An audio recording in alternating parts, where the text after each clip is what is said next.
Jelang Natal, calon pemudik antar pulau di Maluku padati kantor PT Pelni cabang Ambon. Mereka mulai memadati kantor Pelni sejak pukul 3.00 dini hari waktu Indonesia Timur untuk mendapatkan nomor antrean pembelian tiket. Pihak Pelni sendiri hanya menyediakan 700 tiket untuk 2 kapal yang beroperasi, masing-masing Sabuk Nusantara 87 dan Sabuk Nusantara 72.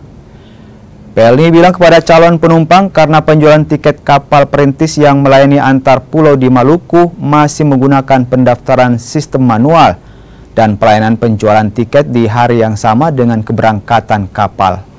Karena memang sekarang ini lagi musim mudik ya. Sekarang kan bukan saja 87 ini, ada yang kapal Nusantara 72 yang sudah seatnya juga udah penuh. Sementara ini ada 2 kapal, jadi mungkin dari luar ini ya mungkin lebih 700 lah penumpang yang akan naik. Tapi ada 2 kapal.